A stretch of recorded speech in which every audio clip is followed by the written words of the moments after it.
Hey, how's it going, guys? So we're back with another Star Citizen video. If you're new channel, welcome. Now this one is my second video from Morphologis, and shout out and credit goes to Morphologis for the video. And the first video that I watched was the A90 jump super yacht, which he did an amazing job pointing out like the features of the ship and what could be improved, what the pros and cons are. So he did an amazing job. Now this one is called An Architect Reviews the Scorpius. Now I forgot which ship was the Scorpius. I think I did see a ship commercial about it, but once I see it, maybe it'll all come back. So expect for me to like pause the video within like the first 10 seconds. But I'm really excited to hear Morphologis' breakdown of the vehicle. So without anything else, let's just jump right into the video.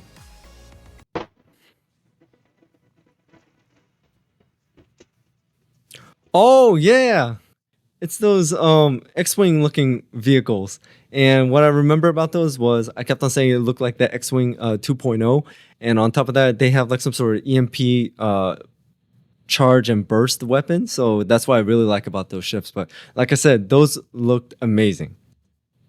Few silhouettes are more iconic in science fiction than an X-pattern set of wings. But this is no X-Wing. This, instead, is the new Scorpius from RSI in See, Star even he Citizen. says X-Wing. And it's the topic of today's Architect Reviews.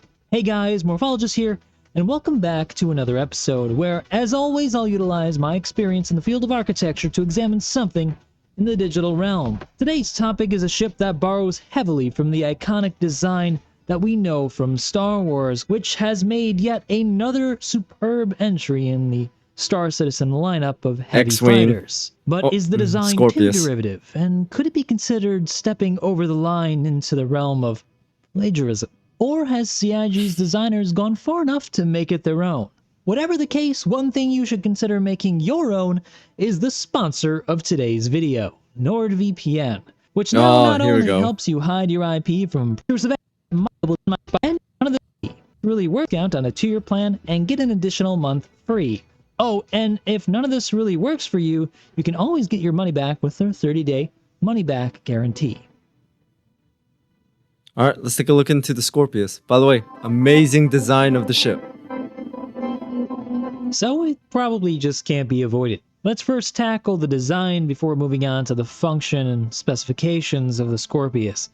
As much as this ship resembles other science fiction ships like the Star Fury from Babylon 5, I don't know if we're that. Speaking honestly here, then it has to be the X-Wing that the Scorpius is most inspired by. However, before you call it plagiarism, I think that the Scorpius presents an excellent opportunity to talk about the design process and how successful designs like the X-Wing can and should influence good designers. So first, a little bit of background. Design is a really difficult field. Like other jobs, it has a clear beginning when you have your initial meeting with your client or boss to outline the goals of the project, the design goals as we might call them. But that middle part and end part can be the real killer. That's because it's hard to know how long it actually takes to create a truly great design. While objectively bad designs do exist, looking at you, Starfarer, it's harder to pin down exactly what constitutes good or great design, and that can make it really hard to find the right direction. Man, this thing has like 8 guns. You can see one on the end of each wing, and then it looks like there's like 4 more barrels or turrets at the top of it. So this thing is ready to fight. Direction to go as a designer. Frustratingly, in design, there isn't a perfect mathematical equation or process that we can use to find a sure solution. So then it may seem a bit counterintuitive when I say that more restrictive design goals or constraints can actually generate more innovative solutions. While I'm not a psychologist, I think the reason behind this is that without any constraints, we can go in pretty much any direction. And so choosing a direction to go can be really difficult, especially with the stress of a meeting or deadline on the horizon, and those expectations that your client or boss might have. So many designers can find themselves spinning their wheels, unable to proceed. And that's where precedence can help.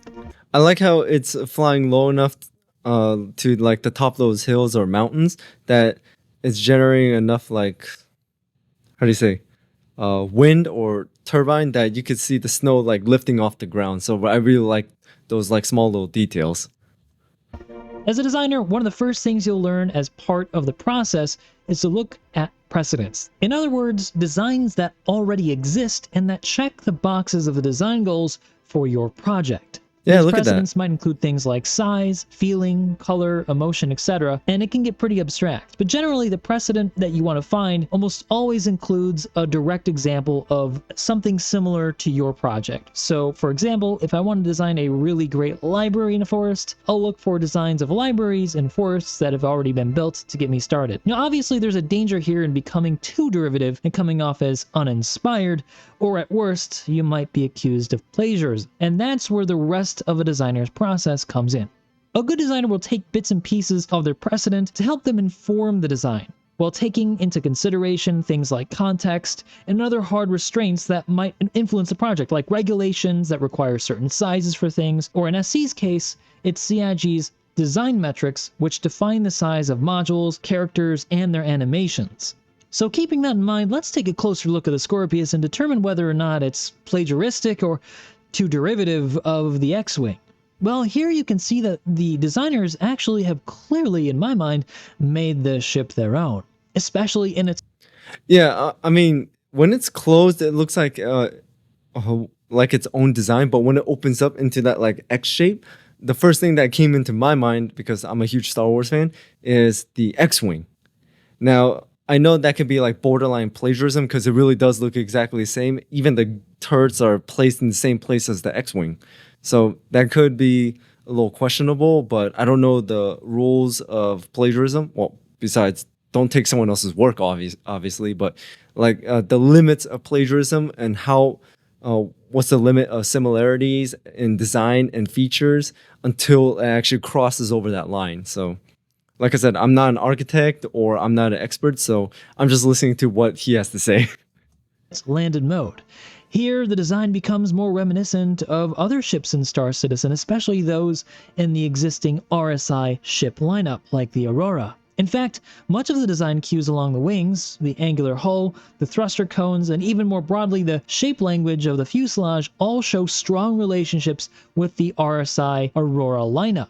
Stepping a bit closer, the new metrics set by CIG's earlier ship designs can also be seen here to be artfully considered. Components are arrayed sensibly in a fashion that seems as if it should have been designed this way, which is a good sign that it's successful. Whoa, what is that? They've considered the ergonomics Looks of like a generator. these modules, tactfully placing things like the module. gun racks and personal storage just below the cockpit for immediate ease of access. I also really love the integration of the missile rack into the hull, a newer trend that I hope that they continue with other missiles. ships. It certainly makes it a lot more sleek when looking at the design. On the rear, the ship's design is dominated by its 4 engine pods attached to the folding X-Wings. Clearly, this is somewhat inspired from Ralph McQuarrie, the original designer of the X-Wing's X-Wing. But the execution is unique enough to say that I think it becomes its own ship. The engines, in fact, may be more inspired by the Mantis engines than anything else. Take a look. Stepping on board, the interior features are a bit more contemporary when it comes to the RSI design language. There are notably fewer struts, which is a welcome cue from the more recent RSI Mantis. I particularly love the more minimal semi-transparent MFD displays, along with the wraparound canopy that gives more visibility to the pilot for below the ship. This certainly assists with tricky landings. I also really like that the co-pilot is seated directly behind the pilot in the same cabin. It's almost as if we could talk to each other if that were a thing. Well, it is a thing. You can use VoIP, but most people are just using Discord. You get what I'm saying. Overall then, I really love the design of this ship. There's something really special about seeing its silhouette, especially in a fight or while skimming across the surface. Yeah, it is beautiful. I really love the design of this. It feels fun to fly. I mean, whenever someone sees it, they're like, "Oh my gosh, that's such a cool ship." And I think that CIG, like I said, have made it their own. Specification. So it looks... Okay, before I get into this, like I said, it is one of the best looking ships that I've seen, and so far it's one of my favorite designs in Star Citizen. Pretty darn cool. But does it perform as well as... Mostly because I'm sorry for pausing again. Mostly because the X-Wing in Star Wars is actually one of my favorite ships too, so maybe that's why. It looks. Shifting over to the specifications, the Scorpius is classified as a heavy fighter, which is optimally operated by 2 As such, it boasts a much more impressive set of components, matching others in its class with a single size 2 shield generator, 2 size 1 power plants, 2 size 1 coolers, and a size 1 quantum drive. More impressive, though, is its remote turret operated by a co-pilot that boasts 4, count 'em 4, size 3 weapons and the ability to shift the turret's position. The pilot, too, has some serious firepower behind the trigger, boasting 4 size 3 hardpoints, coming stock with 4 size 2 gimbaled weapons. Best practice, though, is to use the gimbaled weapons, as in the case of this ship, the convergence is pretty difficult. So fixed is something that you best leave for when you're specifically targeting larger targets. And finally, it has a good complement of 16 size 2 missiles, which do well against small targets. All of this means that out of the box, the Scorpius is a formidable ship that can make quick work of medium and light fighters, and it's even capable of taking out larger ships if the pilots are extra careful. In terms of handling, it also feels lighter than it looks, and is one of the fastest ships in the game, especially in atmosphere. However, I love it. I love it. I like to hear that. Down by poor engine acceleration. This translates into poor PvP performance against metaships such as the Vanguard or the Arrow. This means that while you will probably be able to kill some inexperienced players who get too close, more experienced players will leverage their acceleration advantage to dictate the distance of engagement, meaning that you'll have little chance to take advantage of all that firepower. This renders the Scorpius pretty difficult to use in PvP, but hopefully this will soon change use those with missiles. The balance pass. Whoa, that was a huge explosion. One other thing you might be curious about is its turret's ability to change positions. While it's a pretty cool feature and works in theory, right now it's more of a gimmick than anything else. With flight mechanics being as they are, it's unnecessary for the gunner to reposition the turret to the rear, as the pilot can much more practically just yaw roll the ship to get them in position to get on target, even if they're being followed. This might change in atmosphere when flipping and firing is far more difficult, but that makes it a very situational use at best. So in short, the design of the Scorpius is fantastic. It's exciting to use and even more exciting to witness in combat. However, despite its great design and on paper great firepower, its performance is let down by poor engine acceleration performance, which leads it to being an inferior ship in the current meta.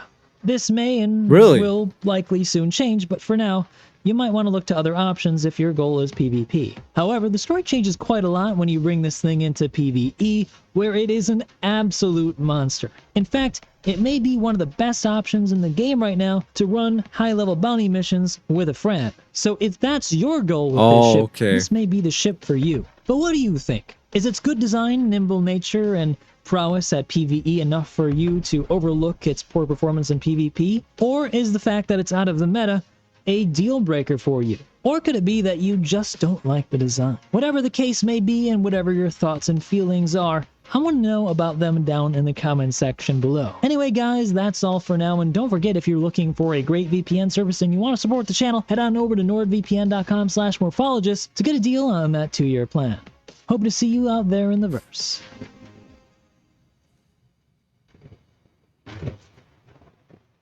Okay, so that's one thing I did not know. I didn't know that was an inferior ship.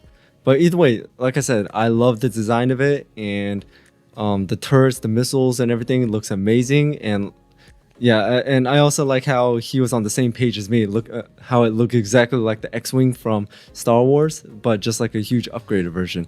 But either way, for me, one of the best looking ships, and I really love it. And if I had the chance, I would use it. But the inferior part really caught me off guard, because I really did not think of that, judging by like how many guns it has, the maneuverability, and its ability to go head to head with PvE. So that's why. But anyways, I really enjoyed this video, and as always, shout out and credit goes to Morphologis for another great review of another ship. So again, thank you guys for tuning in. Thank you guys for watching. I really do appreciate it. Hit that notification bell so you know when I drop another video. And also shout out to all my members, viewers, subscribers. You guys are amazing. You guys are the reason why this channel keeps on going. So I really thank you for that. So without anything else, I'll see you guys next time.